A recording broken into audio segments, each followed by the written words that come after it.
4 மணி வரைக்கும் போராடணும்னா கயிறு கட்டி தூக்கணும். இன்னும் எந்த காலத்துல இருக்கிறீங்க? தமிழ்நாடு டெவலப் ஆயிடுச்சுன்றீங்க. ஒரு கயிறு இந்த கயிறை கட்டி 2 மணி நேரம் தூக்கினுக்கிறான் அந்த ஆளை. கயிறு கட்டி அவர் கயிறு இப்படி தூக்கின்னு தண்ணி இது வரைக்கும் தண்ணி. யாருமே வந்து ஒரு எதுவும் ஒரு பார்வை பார்க்கல. செத்தவங்க ஒரு சாதாரண சாமானியான ஆளு, ஒரு 1000 கூலி வாங்குற ஆளு. ஒரு சேஃப்டி இல்லைண்ணா. நம்ம கிட்ட இருக்கிற ஒரு மெக்கானிக்ஸுமே ஒஸ்ட் வாட்டர் மேனேஜ்மெண்ட் கண்ட்ரி இந்த வேர்ல்டு தான் நம்ம இந்தியா தானா. நம்ம வாட்டர் மேனேஜ்மெண்ட்டுக்கு நம்ம கிட்ட எந்த விதமான எக்யூப்மெண்ட்டும் கிடையாது. ஒரு சேஃப்டி ரோப் போட்டு மேலே ஒரு நிற்கணும், எதுவும் கிடையாது. ஒரு ஆக்சிஜன் மாஸ்காவது போட்டுக்கணும், எதுவும் கிடையாது. ஒரு சரி உள்ள இறங்கிட்டாரு, உள்ள இறங்கணும் காப்பாற்ற ஒரு ஆக்சிஜன் மாஸ்கா இருக்கணும், ஒண்ணுமே இல்லை. தமிழ்நாடு ஸ்டூபிட் மாநிலம்.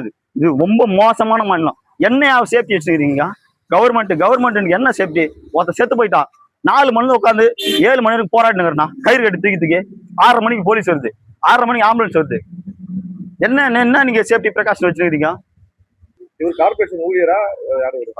கார்பரேஷன் ஊழியர்னா போராட்டம்லாம் இருந்திருக்குண்ணா.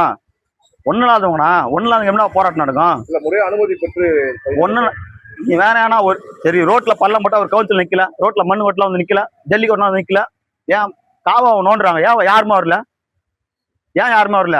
மண்ணு கொட்டா வந்து காசு வாங்குறீங்களா? ஜல்லி வச்சா காசு வாங்குறீங்களா? ஏதுக்கு வரல? எல்லாம் ஒரு ஆள் செத்துக்கிறானா? 4 மணி. நான் வந்து எந்த கட்சி இல்லைண்ணா. நான் ஒரு சாமானியனா பேசுறேன்.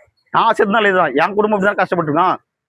4 மணி போராடினுக்கிறனா கயிறு கட்டி தூக்கி. இன்னும் 2026 இருக்கிறனா இன்னும் ஒரு மனுஷன் கையில கயிறு கட்டி தூக்கினுக்கிறனா